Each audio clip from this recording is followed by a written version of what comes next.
allow them to speak, and grant that's not a given anymore. And one of the reasons you're not seeing, I thought you'd see more people from the Sunnybrook area here, but. Would you mind stating your name and Yep. address for the record? Larry Lanoux. I live in the city of Grant on Keswick Avenue. So I'm here to talk to you a little bit about the pumps down on Sunnybrook Lake. I know some of the residents won't go to the city of Grant because they're afraid that they speak up, the city will come after them in litigation for any kind of thing that they can do, so they are not speaking up, and they're afraid to even probably come here and speak tonight. So speak up about what? The flooding, the issues that are going over there. We know all about it. We're well. I know you're well aware, but I'm saying, they don't speak up in the city of Grant or show up because they're afraid of that. Anyhow, what I want to talk to you about is, I've got a picture of here for you. This pipe is where I marked it, when I put the pumps in on June 3rd. Okay. We're going down about 5.5, 6 inches right now. After we put them in, came up a little bit, held steady, but now we're going in the other direction. I got a picture where it shows the receding, that the shoreline's coming down. This is over at Lenny's house over there by the well, so you can see that the water is going down. One of the pictures where, even although we raised Keats, or Jocelyn Road, it did breach, that road. And so I know as on the council, that was one of our concerns with emergency vehicles. But why I'm here today to try to express to you is after putting in these pumps, if you guys would consider looking at the existing pump that you have in there and look at it as a maintenance issue to replace that one and work with Mike Reagan, you could put in a 8-foot barrel section, put in a set of guide rails and pumps. It could be on his property, tied to his force main. And you should consider getting a easement to flood that area that they're flooding right now. It would be a lot cheaper than buying 4 or 5 homes.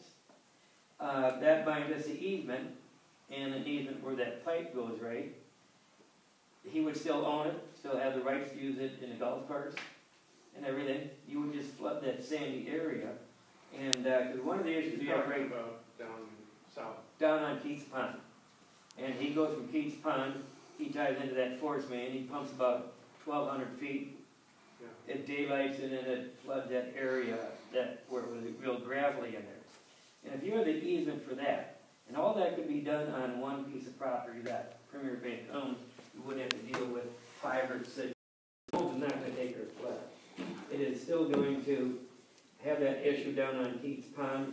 You're going to still have the same issue, so the best deal would buy easement to the area that he is flooding and access to, the pipe that gets over there, and you can control that. Right now we'll be pumping probably for about another, I'm going to guess 2 or 3 weeks, and you will see that berm, which is west of Keats, start showing up again. Right now the water's over there. Yeah. Right. And simply put a culvert in there with a gate that you can open up and let more water get to the Keats Pond, then you can keep maintaining your level, because buying homes is not going to eliminate any water. That system would, and for a whole lot less money for the taxpayers, so it's something to consider. But I believe, I brought a statute for you today, and I'm sure you guys are aware of it, but Uniform Municipal Contracting Law. They raised the dollar value from $100,000 to $175,000 before you have to go out for competitive bidding.